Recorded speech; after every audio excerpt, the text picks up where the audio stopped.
Okay, YouTube, I've just got my tungsten sharpened back up to go finish tacking that railing. And when I first got my TIG set up, I couldn't get thoriated tungsten because something about radioactive elements and things. I know thorium's slightly radioactive, but for whatever reason there was a big scare and they weren't available, so I got lanthanated.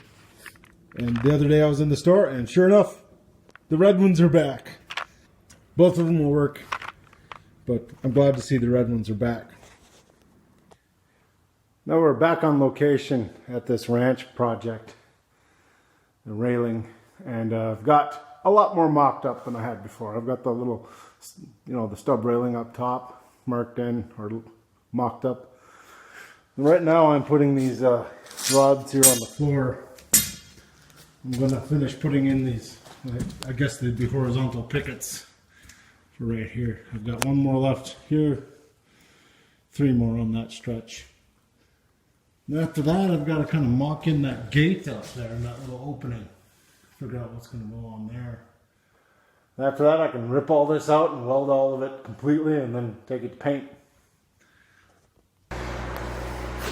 Now, previously in the video, I mentioned how I don't have a helper very often. So I've got a way here to kind of minimize the need for one, or if I do have one, to actually make them more efficient. I'll flip the camera around here and show you. So for putting those pickets in, I need something to hold them on each end, exactly 4 inches from the other one. So I put C-clamps up, and that allows me, when I'm actually measuring between them, to bump this up or down so I can get this exactly where I want it. And of course, not having an extra set of hands, this works well. This is actually on an angle. It works even easier for stuff that's horizontal, like up there. Now, if I was tacking things up, or like I'm doing, or getting things ready for a guy to come weld behind me, this is also a nice way, if I have enough C-clamps, to get everything in position so that all he's got to do behind me is come along and weld everything. There's a million uses for C-clamps, bungee cords, ratchet straps, you name it. All of that stuff can be used to position stuff. It's a really gross day out. It's supposed to blizzard and snow and all kinds of things. It's probably 30 degrees, wet, supposed to get freezing rain and everything. But the great news is I'm done working on location for now. All my work is going to be done in the garage from here on out for the next 3 weeks. So I'm super excited about that. So I got the Nipco running in here. But right here on the floor I have ranch style railing, the long pieces. I'm going to set up my sawhorses and weld them in here. Remember, I just tacked them. So, prototype. We'll get into those some other time. Cleaned up the cowgirl thing for the paint. It had some nasty, weird, yellowish kind of stuff on it. Probably lead-based paint. And all the pieces for that. So I'm laying that out right now. I'm trying to figure out how to make this little latch work with the artwork that's going inside of it. And I've got some cap rail outside. I'm going to actually figure out a radius for here.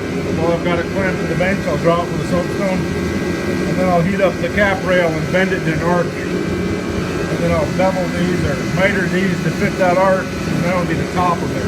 It'll look really cool when I'm done. Just got done forming the radius for the little decorative top for the gate, and then of course I heated it up in the forge, still burning. Nice and hot in there. I'm surprised because I don't have much propane left in that thing. But yeah, now I have 2 options. As you can see, it's still glowing red. I don't want to touch it, but I can either cope this out on top so it fits on top, or I can cut it and set it in and make it look kind of like there's a post sticking up either side of it. Whatever I do, I think I better stick pretty close to 4 inches from the center of that to the top of that, because that would be minimum spacing about for code, so a kid can't get his head stuck in there. We'll see what I come up with when it cools down. I still have a lot of welding to do. Okay, I've got the gate built and the little the latch post built and attached to the piece of railing it gets hinged to. You can't really see the cowgirl really well because of all the busyness behind it. I'll get closer so you can see how it works. Had to do a dry fit kind of before I go have it painted. So here's the stub railing that's upstairs, and then I got gate hinges. It's way overkill for what it is, but it matches the ones on all their gates for the horses. And then you've got the cowgirl right in the middle. And then I was going to put a bolt on here, but I decided just a simple gate latch would probably work just as good. Oops. So I'll show you what I was going to use. I was going to use this little guy, but if you put it up there, it's got all this busyness over in this region. I didn't want to have that. This looks a lot cleaner and a lot simpler.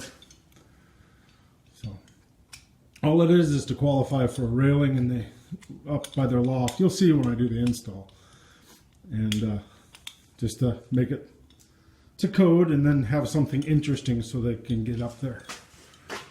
Yeah, that was pretty handy. Got cap rail on the top, make it fancy. Of course, this one's not screwed down, so it's a little hard to latch, but in application, it will work beautifully. So, yeah, there we go. Everything's ready for paint. There's the big section going up the stairs, the longer stub rail for the upstairs, the shorter stub rail in the gate post, the gate latch down there on the floor. The shop's a disaster, but yeah, finally it's ready to go to paint. And then let's see. First, I got a radio spot to go to, and then I'll take it to paint.